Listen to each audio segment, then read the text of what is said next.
ஸ்டாலின் அவர்கள் சொல்லியிருக்காரு, நீங்கள் வந்து மகளிர் உரிமை திட்டம் அப்படிங்கிற பேருக்குள்ள முதலமைச்சராக நான் இருக்கிறேன். என்னைக்கு வரைக்கும் இந்த திட்டங்கள்லாம் இருக்கிறோம் அன்னைக்கு வரைக்கும் நான் தான் முதலமைச்சர். ஆனால் ஆர்எஸ் அவர்கள் இப்போ மேடைகளில் பேசியிருப்பார், நீங்களும் பார்த்துருக்கீங்க. அமைச்சர் பதவி கொடுத்த அவங்களுக்கும் வெக்கம் இல்லை, அமைச்சர் பதவி வாங்கின இவங்களுக்கும் வெக்கம். முதல்ல விடுதலை சிறுத்தை ஓட்டு வாங்கி இன்னைக்கு நாடாளுமன்ற உறுப்பினராக நீலகிரியில் இருக்கின்ற ராசா அவர்கள், நாங்கள் போட்ட ஓட்டில் நீங்கள் வந்திருக்கீங்க, உங்களுக்கு வெக்கம் இல்லையா? அவங்க வெளியே வந்து சொல்கிறாங்க, எங்கள்கிட்ட ₹1 கூட காசு வாங்கலை, எங்களுக்கு நேர்மையாக எல்லாத்தையும் பெர்மிஷன் வாங்கி கொடுத்துருக்குறாங்கன்னு பள்ளிக்கல்வித்துறை அமைச்சர் பாராட்டியிருக்கிறாங்க. பாராட்டுங்க, வரவேற்கிறோம். ஆனால் அப்போ அரசு பள்ளிகளுடைய தரம் என்ன ஆகும்?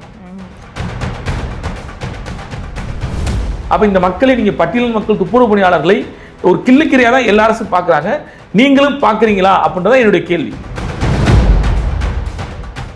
பைதபக்குள் நேயர்களுக்கு வணக்கம். நான் பவித்ரா ஜேவியர். இன்றைய நேர்காணலில் நம்மோடு இணைந்திருக்கிறார் விசிகாவின் மாலின் அவர்கள். வாங்க அவர்கிட்ட பேசலாம். வணக்கம் சார். சார், பரபரப்பான விஷயங்கள் நடந்து போய்கிட்டே இருக்குது. இப்போது தேர்தல் முடிஞ்சு சட்டமன்றம் தொடங்கியிருக்கு. சட்டமன்றத்தில் விஜய் அவர்கள் பேசின ஒரு விஷயம் பெரும் விமர்சனத்துக்கு ஆளாக்கியிருக்கு. எங்கே உங்கள் அப்பாவை காணோம் அப்படின்னு ஒரு குட்டி ஸ்டோரி சொன்னார். அதற்கு இப்போ எல்லாரும் பதில் சொல்லிட்டு இருக்காங்க. KN நேரு அவர்கள் சொல்லியிருக்காரு, சீக்கிரமே முதலமைச்சராக அப்பா பதவி ஏற்பார், அப்போ உங்களுக்கு தெரியும் அப்படின்னு. முதலமைச்சர் அவர்கள், முன்னாள் முதலமைச்சர் MK ஸ்டாலின் அவர்கள் சொல்லியிருக்காரு, நீங்கள் வந்து மகளிர் உரிமை திட்டம் அப்படிங்கிற பேருக்குள்ள முதலமைச்சராக நான் இருக்கிறேன். என்னைக்கு வரைக்கும் இந்த திட்டங்கள்லாம் இருக்கிறோம் அன்னைக்கு வரைக்கும் நான் தான் முதலமைச்சர். இந்த திட்டங்கள்லாம் என்னை தேடுங்க, நீங்கள் தேடுற இடத்துல நான் இருக்க மாட்டேன் அப்படின்னு பதிலடிகளை கொடுத்துட்ருக்காரு. எப்படி பார்க்குறீங்க இந்த பதில்களை? தாவேக அரசு ஆட்சிக்கு வந்து 40 நாட்களுக்கு மேலாகிவிட்டது. ஆக்கப்பூர்வமான அரசியலை சட்டமன்றத்தில் நிகழ்த்தணும். ஒரு வரலாற்று சிறப்புமிக்க மன்றம் தமிழக சட்டமன்றம். பல்வேறு ஆளுமைகளை, பல்வேறு திறமைசாலிகளை, மதிப்புமிக்க மனிதர்களை உருவாக்கியது சட்டமன்றம், தமிழக சட்டமன்றம். ஏன்னா தமிழ்நாட்டின் சட்டமன்றத்திலிருந்து தான் இந்தியாவுக்கு ஒரு வழிகாட்டியாக இருந்திருக்கு. பல்வேறு தீர்மானங்கள், அது ஈழ விடுதலை தீர்மானங்களாக இருக்கட்டும், மற்ற அரசின் செயல்திட்ட தீர்மானங்களாக இருக்கட்டும், இந்தியாவுக்கு ஒரு வழிகாட்டி மாநிலமாக தமிழ்நாடு இருந்திருக்கு, தமிழக சட்டமன்றம் இருந்திருக்கு. இதையெல்லாம் புரிந்து கொண்டு இப்போது இருக்கும் தமிழக முதலமைச்சர் அவர்கள் சட்டமன்ற மாண்பை குலைக்கும் விதமாக தான் அந்த பேச்சு, அந்த நடவடிக்கை இருந்தது. அதை சட்டப்பேரவை சபாநாயகர் அவர்களும் அதை அங்கீகரிச்சிருக்காரு. ஆக்ஷன் பண்ணிடுமான்னு கேட்டார், அவரும் சரி பண்ணிக்கங்க அப்படின்னு. இதுதான் பெரிய வருத்தத்துக்குரிய ஒரு நிகழ்ச்சி. ஏனென்றால் ஒரு சட்டமன்ற அவையில் இல்லாதவர் முன்னாள் முதலமைச்சர். கடந்த 2 நாட்களுக்கு முன்னாடி எதிர்க்கட்சி தலைவர் பேசினார், அதற்கு நீங்கள் பதில் சொல்கிறீங்க, அது ரைட்டு. ஆனால் ஒரு மாண்பை குலைக்கும் விதமாக மிகப்பெரிய ஒரு அரசியல் கட்சி திமுக, அந்த கட்சியை வந்து நீங்கள் கேலி செய்கிறதோ நக்கல் செய்கிறதோ அந்த அரசியல் மேடைகளை செய்யலாம். ஒரு மன்றத்துக்குள்ளேருந்து செய்கிறது, அது உங்களை பின்பற்றும் நபர்களுக்கு எப்படி இருக்கும்?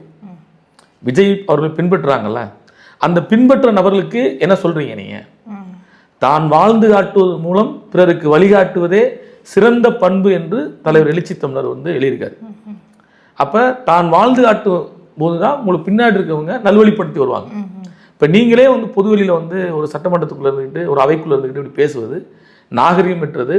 அதை தான் தலைவர் எழுச்சி தமிழர் அவர்கள், அண்ணன் திருமாவளவன் அவர்கள், இது பண்பற்ற செயல், தமிழக முதலமைச்சர்கள் திருத்திக் கொள்ளணும், சட்டமன்றம் வந்து ஒரு மாண்புமிக்க ஒரு இடம், அந்த இடத்துல இப்படிலாம் நடந்து கொள்ளக்கூடாது. அதே மாதிரி உதயநிதி அவர்கள் சொன்னதையும் சேர்த்து தான் சொல்லியிருக்காரு, கண்டிச்சிருக்காரு. ஏனென்றால் நாங்கள் தாவேக்காவோடு ஆதரவு நிலைப்பாட்டில் இருந்தாலும், அந்த கட்சியுடைய அமைச்சர்கள் பங்கெடுத்திருந்தாலும் தவறுகளை சுட்டுக்காட்டுறதுல தவறுவதில்லை. ஆமாம், ஏன்னா வந்து தமிழ்நாட்டு மக்கள் எங்களையும் ஒரு அரசியல் கட்சியாக அங்கீகரித்திருக்கிறார்கள். நாங்களும் ஒரு 35 ஆண்டு காலம் விடுதலை சிறுத்தைகள் இந்த மண்ணில் களப்பணி ஆற்றுறோம். அப்படி இருக்கும்போது திராவிட முன்னேற்ற கழக கூட்டணியில் நாங்கள் கடந்த ஆண்டு 9 ஆண்டுகள் நாங்கள் பயணம் செஞ்சுருக்கோம். அப்படி உடனே வந்து ஒரு கட்சியை விமர்சனம் பண்ணும்போது நாங்கள் அதற்கு பூசி மொழுக முடியாது. அதான் தலைவர் எழுச்சி தமிழர் மிக நிதானமாக அறிக்கை விட்டார், கண்டித்தார். அவருடைய செயல்பாட்டையெல்லாம் சொல்லி தான் அந்த அறிக்கை ஆனால் ஆதவர்ஜுனா என்ன சொல்லியிருக்காரு அப்படின்னா, இப்போ கூட்டணி கட்சியில் இருக்கிறாங்க நம்மளுடைய விசிகா தோழர்கள், அதுவும் வந்து திருமாவளவன் அவர்கள் இதை பற்றி பேசியிருக்காரு. ஆனால் மற்ற நிர்வாக உறுப்பினர்கள் எல்லாம் எள்ளி நகையாடினாங்க. அதுக்கு முன்னாடி 4 நாளுக்கும் நடந்த எல்லா காட்சியும் பார்த்தாரா? இப்போ அவங்க வந்து தாவேகாவினரை பார்த்து கூட எள்ளி நகையாடின காட்சிகள்லாம் முதல் நாள் நடந்த சட்டமன்றத்தில் வெளியாகி இருந்துச்சு. அதுக்கும் சேர்த்து அவர் பேசணும் அப்படின்னு நான் கேட்டுக்கிறேன் அப்படின்னு சொல்லியிருக்காரு. யாரை கேட்டுக்கிறேன்னு சொல்லியிருக்காரு? தலைவரையா? திருமாவளவனையா? ஆதவர்ஜுனா. நான் என்ன சொன்னா, ஆதவர்ஜுனா அவர்கள் வந்து இன்றைக்கி அமைச்சர் பங்கெடுத்திருக்காரு. அவருக்கும் திமுகவுக்கும் கடந்த காலங்களில் வந்து பிரச்சனை இருந்துச்சு. அது பொதுவெளியில் வந்து அவரும் பேசியிருக்காரு, திமுகவும் பேசியிருக்காங்க, மேடைகள்லையும் சரி பொது இடங்கள்லையும் சரி. இன்னும் வரும் காலங்களில் வந்து விசிகாலையும் அவருடைய பங்கு நிறைய இருந்தது. ஆமாம், விசிகால இருக்கும்போது தான் பேசினார், மன்னர் ஆட்சிலாம் பேசினார். நாம் என்ன சொல்கிறோம்னா, இன்னும் வரும் காலங்களில் அந்த மன்றத்தை மக்களுக்கு பயனுள்ள மன்றமாக மாற்றணும். கட்சிகளுக்குள்ள இருக்கிற சண்டைகள்லாம் விட்டுறலாம். எலெக்ஷன் நீங்க உங்களுடைய சண்டையெல்லாம் மேடைகள் வச்சுக்கோங்க, அரங்க கூட்டங்களை பேசிக்கங்க. அந்த சட்டமன்ற மாண்பு என்பது ஒரு வரலாற்று சிறப்புமிக்க இடம். அந்த இடத்துல இருக்கிற சட்டமன்ற உறுப்பினர்கள் உங்களை பார்த்து கற்றுக்கொள்ளணும். முதலமைச்சரையோ அமைச்சர் பெருமக்களையோ பார்த்து பின்னாடி இருக்கிற சட்டமன்ற உறுப்பினர்கள் கற்றுக்கொள்ளணும். ஏன்னா வந்தவங்க புதுசானவங்க, புதிய நபர்கள். உங்களுக்கு பின்னாடி இருக்கிற சட்டமன்ற உறுப்பினர்கள்லாம் புதிய நபர்கள். அவங்களாம் சட்டமன்ற உறுப்பினர் வரும்னு எதிர்பார்க்காத கூடிய நபர்கள். அப்படி ஒரு வாய்ப்பை தமிழக மக்கள் உங்களுக்கு கொடுத்துருக்காங்க. அப்படி கொடுத்த அந்த மக்களை நீங்கள் ஒரு நகைப்புக்குள்ள மக்கள் ஆக்கிறாங்க, அந்த மக்கள் கேலி மக்கள் ஆக்கிறாங்க. ஏன்னா இன்றைக்கு உங்களை என்ன சொல்கிறாங்க, தாவேக்காக ரீல்ஸு, ஃபேஸ்புக்கு, ட்விட்டரு, இன்ஸ்டாகிராமு, இப்படி ஒரு கட்சின்ற ஒரு முத்திரையை எல்லா கட்சியும் குத்துறாங்க. அதை வந்து நீங்க மறுபடியும் அவங்க தான் 108 இடங்கள்ல வெற்றி அடைஞ்சு வந்திருக்கிறாங்க. இப்படிதான் எலெக்ஷனுக்கு முன்னாடியே அவங்கள சிறுமைப்படுத்தி பேசினாங்க. அப்படி கிடையாது, எண்ணிக்கை மட்டும்தான் 108. வெற்றியெல்லாம் பெறலாமா? வெற்றி பெற்று பெரும்பான்மை வந்திருப்பாங்கம்மா. வெற்றி என்பது வேறு, எண்ணிக்கை என்பது வேறு. புரியுதுங்களா உங்களுக்கு? ஒரு எண்ணிக்கை கிடைச்சிருக்கு, 108 இடம் கிடைச்சிருக்காங்க, வெற்றி பெறல. அவங்க வெற்றி பெற்றிருந்தா ஒரு 150 180 வந்திருக்கலாம்ல, அவங்களே ஆட்சி அமைச்சிருக்கலாம். ஆனா இந்த 108 வந்து வெறும் இந்த இன்ஸ்டாகிராமோ ஃபேஸ்புக்கோ இல்ல இந்த மாதிரி சோஷியல் மீடியால இருந்தவங்க மட்டும் கிடையாதுல்ல, அவங்க மட்டும் ஓட்டு போட்டா இத்தனை எண்ணிக்கை வந்திருக்காது. திமுக அதிமுக என்ற கட்சியின் மீது மக்களுக்கு இருந்த ஒரு வெறுப்பு தான் இவருக்கு ஒரு வாக்கா மாறி இருக்கு. ஒண்ணு, ஏன்னா இதற்கு முன்னாடி சீமான் இருந்தாரு, மாற்று அரசியல் பேசினாரு, அவருக்கும் மக்கள் வாக்கு செலுத்தினாங்க, 8% வாக்கு செலுத்தினாங்க, ஒரு அங்கீகரிச்சாங்க, அவரையும் ஒரு அங்கீகாரப்பட்ட கட்சியா இருந்தார். ஆனால் விஜய் அவர்களுக்கு என்னன்னா வந்து ஒரு திரைப்படத்தில் நடிச்சிருக்காரு, 35 ஆண்டுகள் திரைப்படத்தில் இருந்திருக்காரு, அந்த திரைப்பட அனுபவம். ரெண்டாவது, அவர் எல்லாருக்கும் தெரியும், குழந்தைகள்ல இருந்து பெரியவர்களும் தெரியும். ஒரு தெரிந்த முகமா இருக்கும்போது அவருக்கு வந்து ஒரு கரிஷ்மா லீடர்ஷிப்பா மக்கள் வந்து வாக்கு செலுத்துறாங்க, அதுல வெற்றி பெற்றிருக்காரு. புரியுதுங்களா? அப்ப அவர் ஒரு ஃபுல் வெற்றிங்கிறது வந்து ஒரு 180 சீட்டு 170 சீட்டு வெற்றி பெற்றிருந்தா அது வந்து சரி, மக்கள் வந்து அங்கீகரிச்சாங்க. மக்கள் வந்து உங்களுக்கு வாக்கு செலுத்திருக்காங்க, ஒரு 108 எண்ணிக்கை கொடுத்துருக்காங்க. அந்த எண்ணிக்கை கம்மியா இருக்கனால மறுபடியும் தேர்தலோ ஒரு ஆட்சி மாற்றமோ வந்துடக்கூடாது, இல்லை கவர்னர் ஆட்சி வந்துடக்கூடாது, ஜனாதிபதி ஆட்சி வந்துடக்கூடாதுனால விடுதலை சிறுத்தைகளும் இடதுசாரிகளும் உங்களுக்கு ஒரு ஆதரவு கொடுத்துருக்கோம். விடுதலை சிறுத்தை கூடுதலாக வந்து ஐஎம்எலும் விடுதலை சிறுத்தைகளும் அமைச்சர் பங்கெடுத்திருக்கோம். ஆனால் ஆர்எஸ் அவர்கள் இப்போ மேடைகளில் பேசியிருப்பார், நீங்களும் பார்த்துருப்பீங்க. அமைச்சர் பதவி கொடுத்த அவங்களுக்கும் வெக்கம் இல்லை, அமைச்சர் பதவி வாங்கின இவங்களுக்கும் வெக்கம் இல்லை அப்படின்னு பேசியிருக்காரு. முதல்ல விடுதலை சிறுத்தை ஓட்டு வாங்கி இன்னைக்கு நாடாளுமன்ற உறுப்பினராக நீலகிரியில் இருக்கின்ற ராசா அவர்கள், நாங்கள் போட்ட ஓட்டில் நீங்கள் வந்திருக்கீங்க, உங்களுக்கு வெக்கம் இல்லையா? நான் கேட்குறேன், உங்களுக்கு வெக்கம் இல்லையா? விடுதலை சிறுத்தை வாக்கு செலுத்திருக்கோம்ல, திமுகவுடைய ஓட்டுல தான் நீங்களே ஜெயிச்சு வந்திருக்கீங்க அப்படிங்கிறாரு. அவங்க தான் வேலை ஜெயிச்சிருக்கீங்க, 2 சீட்டு ஜெயிச்சிருக்கோம், 234 தொகுதியிலும் உங்களுக்கு ஓட்டு போட்டிருக்கோம். விடுதலை சிறுத்தைகள் திமுக போட்டிருக்கோம், எங்களுக்கு 2 சீட்டு தான் நீங்க கொடுத்துருக்கீங்க, வெற்றி பெற்றிருக்கோம் வச்சுங்களேன். 8 தொகுதி கொடுத்தீங்க, 2 வெற்றி பெற்றிருக்கோம். ஆனால் 234 தொகுதி உங்களுக்கு வேலை பார்த்துருக்கமே திமுக கூட்டணிக்கு, அதை என்ன சொல்லுவீங்க? அப்ப ராசா வந்து முழுக்க முழுக்க ஏற்கனவே ஒரு ட்விட்டு போட்டு தலைவர் அவர்களை மிக தரந்தாழ்ந்து பேசினாரு. இப்ப வந்து வெக்கம் இல்லையாங்கிறாரு. நான் சொல்றேன், உங்களுக்கு வெக்கம் இல்லையா? அப்புறம் ராஜினாமா பண்ணுங்க எம்பி பதவியை. திராவிட முன்னேற்ற கழக கூட்டணியில் விடுதலை சிறுத்தை இருக்கும்போது நீலகிரி தொகுதியில் நீங்கள் வெற்றி பெற்றிருக்கீங்க, விலகுங்க, நீங்கள் ராஜினாமா பண்ணுங்க, உங்களுக்கு வெக்கம் இல்லையா? நான் கேட்குறேன். ஏன்னா வந்து ராசா போன்ற 2ஆம் தர பேச்சாளர் இருக்காங்கல்ல, அது வந்து இப்போ நாகரிகமற்ற பேச்சு பண்ணுறாங்க. ஒரு கட்சியில் கூட்டணியில் இருந்தால் உங்கள் கூட அங்கே கூட்டணியில் இருக்கும்போது 40 நாள் கூட ஆகலை, ஆனால் 9 ஆண்டுகள் உங்களோட நாங்கள் ட்ராவல் பண்ணுங்க கூட்டணியில். மக்கள் நல கூட்டணி 2016 2017 காவிரி உரிமைக்காக தஞ்சாவூர் பொது அந்த ஆர்ப்பாட்டம், அதுலேருந்து கூட பயணம் செய்யலாம். 2017 2026 9 ஆண்டுகள் உங்க கூட நின்றுருக்கோம். அப்ப எவ்வளவு வழிகளை நாங்க தாங்கியிருப்போம். வேங்கவேல் போன்ற ஆணவ படுகொலைகள், எத்தனை பிரச்சனைகள்ல விடுதலை சிறுத்தைகள் கொடிமரங்கள் பிரச்சனை அத்தனையும் தாங்கி தான் கூட நின்றுருக்கோம். இது ராசாக்கு தெரியாதா? இது திமுக தலைவர் தெரியும்ல எல்லாமே, புரியுதுங்களா? இதை தாண்டி 2009 ஈழப் பிரச்சனை நடக்கும்போது தமிழ்நாட்டில் எவ்வளவு பெரிய நெருக்கடி உருவாச்சு. அன்றைக்கு திராவிட முன்னேற்ற கழக ஆட்சி தானே. விடுதலை சிறுத்தைகள் அன்னைக்கு ஈழ விடுதலைக்காக போராடினோம்னாங்க. விடுதலை சிறுத்தைகள் போராடிய விடுதலை சிறுத்தைகள் மீது 26 பேர் மீது தேசிய பாதுகாப்பு சட்டமும் குண்டர் தடுப்பு சட்டம் போட்டீங்கல்ல. தலைவர் எழுச்சி தமிழுடைய மறைமொழியினர் உண்ணாவிரதம் இருந்தார், சாகுமுறை போராட்டத்தை அறிவிச்சாரு. அதை ஒட்டி ஒரு பதட்டம் உருவாகுது தமிழ்நாட்டில். அப்ப விடுதலை சிறுத்தைகள் மீது 26 பேர் தேசிய பாதுகாப்பு குண்டாஸ் போட்டீங்கல்ல. திமுக கூட நாங்கள் இருந்தோம், அதெல்லாம் ஏற்றுக்கிட்டோம். நாங்கள் எத்தனை இடம் எங்கள் கொடியேற்ற முடியல, எங்களுக்கு வலிக்கும்ல. வேங்கவேல் பிரச்சனை எங்களுக்கு இருக்குல்ல. இன்றைக்கு 3 குற்றவாளியாக இந்த தம்பியில் ஆக்கிட்டீங்களே, செய்யாத குற்றத்துக்கு தண்டனை ஆகிட்டாங்கல்ல. அவங்களோட மன உளைச்சல் ஆகிட்டா. ஒரு போலீஸாக இருந்தா முரளிராஜா வேலை போச்சுல. குறைந்தபட்சமாவது அந்த முரளிராஜாங்கிற தம்பியை கூப்பிட்டு அவனுக்கு போலீஸில் கொடுத்துருக்கலாம்ல. ஏன் செய்யலை நீங்க? அப்ப இன்னைக்கு இவ்வளவு எங்களுக்கு பிரச்சனை இருக்கு. திமுக நாங்கள் டிராவல் பண்ணும்போது 2009 2026 சட்டமன்ற தேர்தல் வரைக்கும் திமுகக்காக அத்தனை சுமைகளையும் விடுதலை சிறுத்தைகள் தலைவர் எழுச்சி தமிழர் அவரும் சுமந்திருக்காரு. அது ஈழ பிரச்சனையா இருக்கட்டும், தமிழ்நாட்டில் இருக்க தாழ்த்தப்பட்ட மக்களுடைய பிரச்சனையா இருக்கட்டும், மற்ற அடிப்படை கட்சியினுடைய பிரச்சனை, கொடிமுறை ஏற்றுவது, கொடி கட்டுவது, எவ்வளவு பிரச்சனை. தலைவருடைய படத்தை அளிச்சாங்க காவல்துறை, திருமாவளவன் படத்தை மதுரையில். அப்ப இதையெல்லாம் ராசா போன்றவர்களுக்கு தெரியுமா தெரியாது தெரியல. நாங்கள் பேச வைக்க வேணும்னு சொல்றேன். இப்போ தாவேக்கா ஒரு தவறு பண்ணுறாங்க, மாண்பு இல்லை அப்படிங்கிறத ஓப்பனாக திருமாவளவன் அவர்களால் சொல்ல முடியுது. அதுவும் அங்கே அமைச்சரவை பதவியில் இருந்தாலுமே உங்களுடைய பங்கு. ஆனால் திமுகவில் அமைச்சர் பதவியெலாம் இல்லை, கூட்டணி கட்சி தான். அதுவும் தேர்தலுக்கு அப்புறம் அப்படி ஒரு ஸ்டாண்ட் எடுக்கணும்னு அவசியம் இல்லை.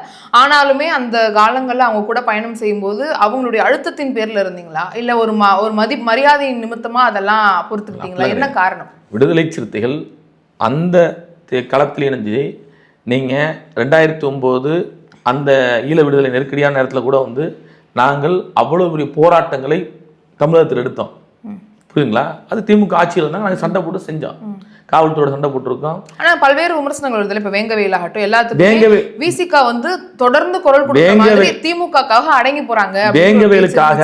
வேங்கவேலுக்காக முதலில் போராட்டத்தை அறிவித்தது விடுதலை சிறுத்தைகள்.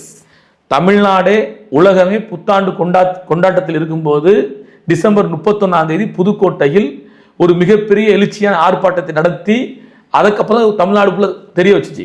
குறிப்பா சொல்லணும்னா வேங்கவேல் பிரச்சனைல என்னுடைய பங்களிப்பு அதிகமா இருக்கு. அந்த தம்பிய முரளிராஜா, முத்துகிருஷ்ணன், அங்க ஐயா முருகன், அந்த சிவானந்தம், இவங்களோட தொடர்பு இருந்தேன். நாங்களும் தொடர்ந்து நான் தான் முதல்ல யூடியூப்ல ஊடகங்கள பேசினேன் இது சம்பந்தமா, புரியுதுங்களா? வேங்கவேல்ல விடுதலை சிறுத்தைகள் வேங்கவேல் நின்றுருக்கோம். நாங்க தான் உலகத்துக்கே சொல்லியிருக்கோம், இப்படி ஒரு குடிக்கிற மலத்தை கலந்துட்டான், இது மிகப்பெரிய அவமானம், தேசிய அவமானம் சொல்லி தலைவர் அறிக்கை விட்டுருந்தாரு, புரியுதுங்களா? அப்ப விடுதலை சிறுத்தை எல்லா இடத்துலையும் நின்றுருக்கோம், போராடி இருக்கோம். ஆனால் தாவேக்காவை கண்டிக்கிற இடத்துல இருந்து கண்டிச்சிருக்கோம். அன்றைக்கு திமுக கண்டிச்சு தான் போராட்டம் நடத்திருக்கோம். ஏன்னா தென் மாவட்ட சாதி படுகொலை கண்டிச்சு, ஆணவ படுகொலை கண்டிச்சு பெரிய போராட்டம் நடத்தினோம். அது திமுக போலீஸ் கண்டிச்சோம். அன்றைக்கு போலீஸ் யாத்திரை இருந்துச்சு, முதலமைச்சர் இருந்துச்சு மு.க. ஸ்டாலின் அவர்கள்ட்ட. அவர் கூட வருத்தப்பட்டார், தலைவரை நீங்க என்ன இப்படிலாம் பேசுறீங்க, எனக்கு வருத்தமா. இதெல்லாம் இருக்கதான் செய்யும். ஆனால் இந்த சமூகத்திற்கு, இந்த மக்களுக்கு, விளிம்புலை மக்களுக்காக விடுதலை பேசுகின்ற கட்சி விடுதலை சிறுத்தைகள். அதனால எந்த நோட்டுக்காக சீட்டுக்காக பேரம் பேசிக்கிட்டு சமரசம் போறதுக்கு நாங்கள் கிடையாது. எங்களுக்கு அமைச்சரே கொடுத்தாலும் நாங்கள் ஆளுகின்ற கட்சியை எங்க மக்களுக்கு பாதிப்பு என்றால் கண்டிப்பா விமர்சனம் செய்வோம். இப்போ இன்னொரு விஷயம் போயிட்டு இருக்கிறது என்னன்னா, வெள்ளை அறிக்கை இன்னைக்கு வெளியிட்டிருக்காரு நிர்மல்குமார், மின்சாரத்துறை அமைச்சர்.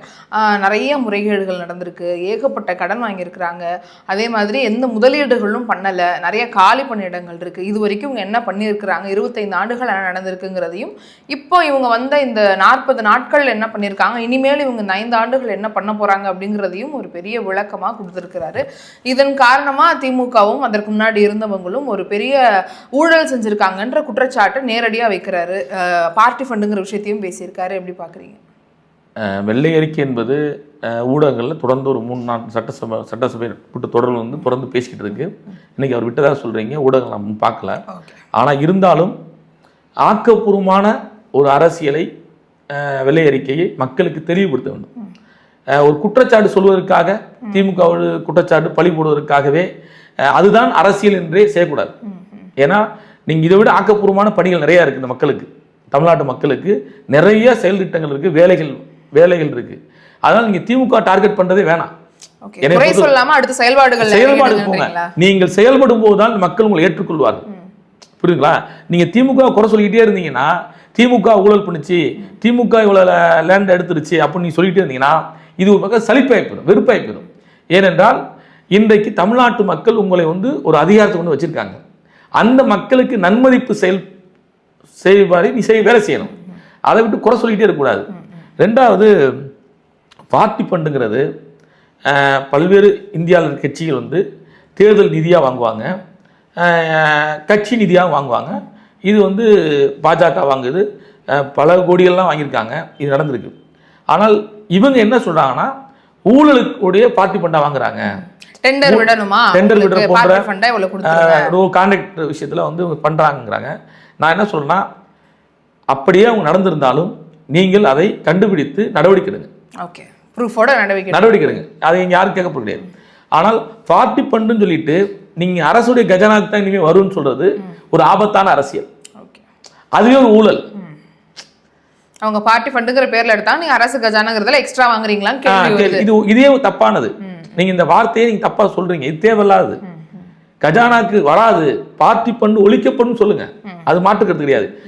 எந்த கான்ட்ராக்ட்காரங்களும் யாரு கமிஷன் கொடுக்காதீங்க, இங்க கொடுக்க வேண்டியது இங்க கொடுக்கணுங்கிற மாதிரி ஆகுதோ அப்படிங்கிற ஒரு இங்க கொடுத்தா அது ஊழலா மாறும்.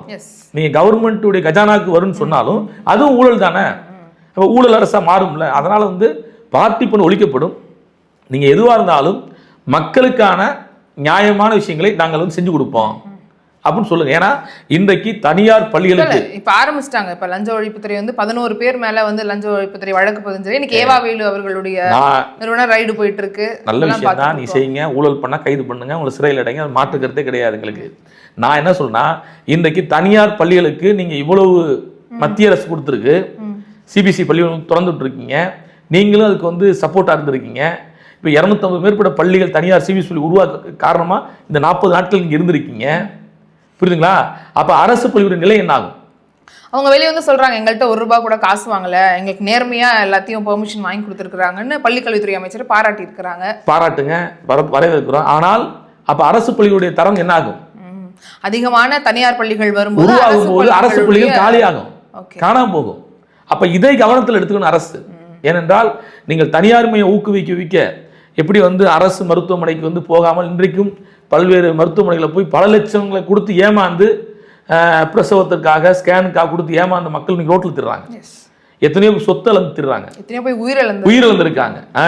அப்ப நீங்க மீண்டும் இந்த அரசு திமுக பண்ணதை நீங்க பண்ணக்கூடாதுன்னு நாங்க சொல்றோம். தனியார் மையத்தை குறைக்கணும். ரெண்டாவது, அரசு மருத்துவமனைகள் போன்றதை சிறப்பு ஸ்பெஷலிஸ்டா உருவாக்குங்க. அரசு பள்ளிக்கூடத்தை மேன்மைப்படுத்துங்க. ஏன் நீங்க இவ்வளவு ஊக்குவிக்கிறீங்க? தனியார் மையங்கள், தனியார் பள்ளிகளையும் தனியார் அரசு கிட்ட ஏற்படணும் அப்படின்னு நினைக்கிற மாற்றம் இதுதானா? மக்களுடைய எதிர்பார்ப்பு இதுவா தானே இருக்கும்? இல்ல, அப்படி கிடையாது. நீங்க ஒரு ஆளுகின்ற மக்களுடைய மனநிலை தெரிஞ்சு, மக்களுடைய வாழ்வாதாரம் தெரிஞ்சு ஒரு விஷயத்தை செயல்திட்டம் வடிவமைக்கணும். நீங்க நான் சொல்றேன் நீ கேளுன்னு சொல்லக்கூடாது. யாரோ ஒரு ஐஏஎஸ் ஒரு அதிகாரிகளோ, சார் இது செஞ்சா சூப்பரா இருக்கு சார், இந்த திட்டம் சூப்பர் சிறப்பு சார்னு சொன்னா நீங்க அதுக்கு உடனே சொல்லக்கூடாது. நீங்க ஆய்வு பண்ணுங்க. கடந்த காலங்கள் பண்ண தவறுகளை சரி பண்றது உங்களை கொண்டு வந்திருக்காங்க மக்கள். நீங்களும் அதை ஊக்குவிக்கிறீங்க. இன்னைக்கு இவ்வளவு தனியார் பள்ளிகள், இவ்வளவு தனியார் மருத்துவமனைகள் இன்னைக்கு வெளியே போயிருக்கு. 40 நாள்ல பிறந்த குழந்தைகளுக்கு மோதிரம் போறதுக்குமே நிறைய பேர் கண்டனம் தெரிவிச்சுட்டு இருக்காங்க.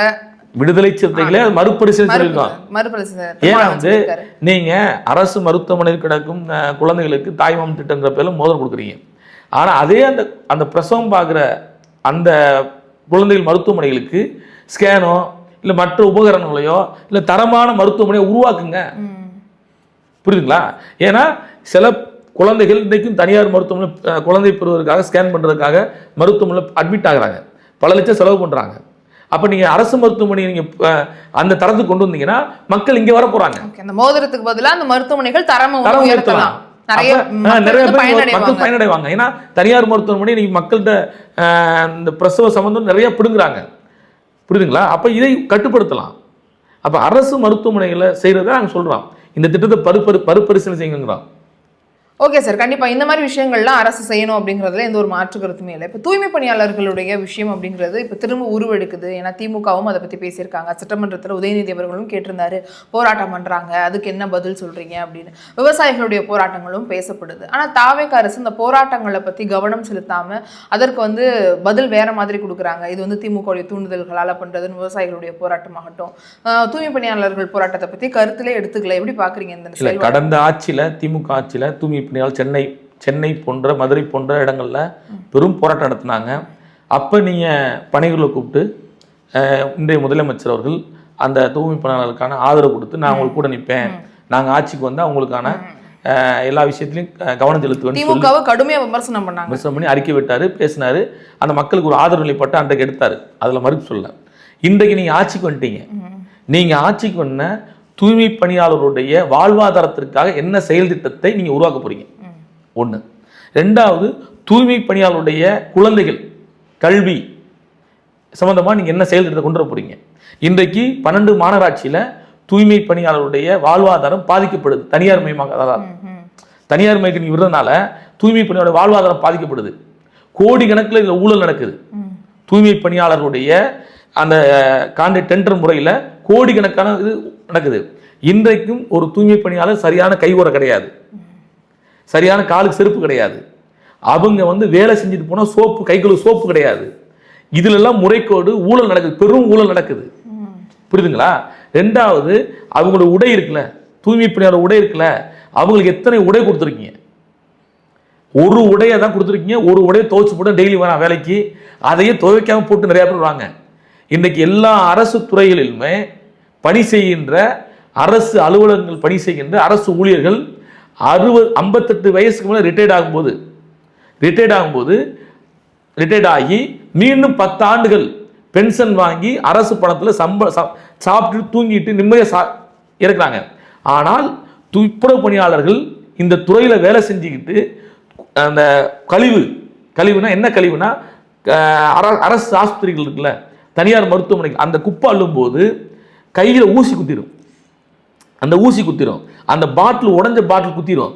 அப்போ இந்த செப்டிக் ஆகி இவங்களுடைய நோய் தொற்று இருக்குல்ல, அது அதிகமாக இருக்குது. ஆஸ்மா, வீசிங் ப்ராப்ளம், தொழுநோய், தவறான அரிப்பு போன்ற புண்ணு உடம்புல காலில் புண்ணு எத்தனை துப்புரவு பணியாளர்கள் இருக்கான்னு தெரியுமா? சரியான மருத்துவம் பக்கம் இருக்கான்னு தெரியுங்களா? அப்போ இந்த துப்புரவு பணியாளர் வாழ்வாதாரங்கள், அவங்களுடைய வாழ்க்கையை பற்றி எந்த திட்டமும் இல்லாமல் நீங்கள் தனியார் ஒப்படைக்கிறது எவ்வளோ பெரிய அபத்தம். அப்போ கடந்த ஆட்சி என்ன பண்ணாங்களோ அதை நீங்கள் பண்ணுறீங்க. இவங்களுக்கு சரியான முறையான ஒரு மருத்துவ சுகாதாரமே கிடையாது. துப்புரவு பணியாளர்களுக்கு மாதமான அவங்களை செக் பண்ணணும், அவங்களுக்கு நோய் இருக்கான அவங்க செக் பண்ணணும், அவங்களுக்கான மருத்துவம் செஞ்சு கொடுக்கணும், அப்படி ஒரு கேம்பே கிடையாது அவங்களுக்கு. அப்போ இந்த மக்களை நீங்கள் பட்டியல் மக்கள் துப்புரவு பணியாளர்களை ஒரு கிள்ளுக்கிறையாக தான் எல்லா அரசும் பார்க்குறாங்க. நீங்களும் பார்க்குறீங்களா அப்படின்றதான் என்னுடைய கேள்வி. ஏனென்றால் நான் ஒரு அந்த துப்புரவு பணியாளருடைய பிள்ளையா பேசுகிறேன். எங்கள் அம்மா ஒரு துப்புரவு தூய்மை பணியாளர் இருந்திருக்காங்க. அந்த வழி வேற எங்களுக்கு தெரியும். ஏனென்றால் இன்றைக்கு அந்த குழந்தைகளுடைய கல்வி இருக்குல்ல, துப்புரவு பணியாளர் குழந்தைகள் யாரும் பேச மாட்டாங்களே. காலையில் 6 மணிக்கு 7 மணிக்கு ரோட்டை கூட்ட போயிடுறாங்க, ரோட்டை சுத்தப்படுத்த போயிட்டாங்க, ஊரை சுத்தப்படுத்த போகிறாங்க. அந்த குடும்பம் இன்னைக்கு சுத்தம் இல்லாமல் இருக்கானே, சொந்த இடம்லாம், வீடு வாடகைக்கு இடம் இல்லாமல் இருக்கா, வீடு இல்லாமல் இருக்கா, வாடகை வீடு கூட கிடையாது, அவனுக்கு தெருவில் படுத்துக்கிட்ட இருக்கான். சொந்த ஒரு சென்ட் இடம் கிடையாது துப்புரவு பணியாளர்களுக்கு. அரசு கட்டி தருகின்ற அந்த பில்டிங் கூட அவன்கிட்ட கிடையாது. கந்து வெட்டியால் பாதிக்கப்படுறான் துப்புரவு பணியாளர்கள். அவன் வாங்குற சம்பளம் வீட்டுக்கு கொண்டு போக முடியாது. இப்படி துப்புரவு பணியாளருடைய வாழ்வாதார பிரச்சனை அவ்வளவு இருக்கு. ரெண்டாவது, துப்புரவு செய்கின்ற பெண்களுக்கு பாலியல் தொல்லைகள். அரசு அதிகாரிகள், அந்த இன்ஸ்பெக்டர், சுகாதார இன்ஸ்பெக்டர்லாம் சொல்லுவாங்க, சானிட்டரி இன்ஸ்பெக்டர், இந்த அதிகாரிகள் அந்த பிள்ளைகளுடைய பாலியல் தொந்தரவு, இதெல்லாம் நேரடியாக பார்த்துக்கிட்டு இருக்கோம். அந்த வலியும் வேதனை இருக்கு. கடந்த ஆட்சி அந்த மக்களை கிள்ளுக்கிறியா கூட ஒரு விஷயத்தை கூட செஞ்சு தரல. இந்த ஆட்சியாவது துப்புரவு பணியாளர் குழந்தைகளுடைய கல்வி மேம்பாட்டுக்காக ஒரு புதிய திட்டங்களை கொண்டு வாங்க. அந்த துப்புரவு பணியாளருடைய சுகாதாரத்தை பாதுகாத்து அவங்களுக்கு உடலை பாதுகாங்க. அதுக்கு ஒரு கேம்ப் நடத்துங்க மாதமானா. இதையெல்லாம் அரசு செய்யணுங்கிறத நாங்கள் எதிர்பார்க்கிறோம். நியாயமான கோரிக்கைகள், நியாயமான கருத்துகள், கேள்விகளை கேட்டிருக்கீங்க. கண்டிப்பாக அரசுக்கு இந்த குரல் கேட்கும் அப்படின்னு நினைக்கிறோம். நிறைய இந்த மாதிரியான விஷயங்கள் வேண்டும் அப்படின்னு நம்ம வலியுறுத்துறோம். நிறைய விஷயங்கள் பகிர்ந்ததுக்கு ரொம்ப நன்றி. மீண்டும் ஒரு சந்திப்பில் நிறைய விஷயங்கள் பேசலாம் சார். இவ்வளோ நேரம் பகிர்ந்து கொண்ட கருத்துக்காக, உங்கள் நேரத்துக்காக ரொம்ப நன்றி. நன்றி.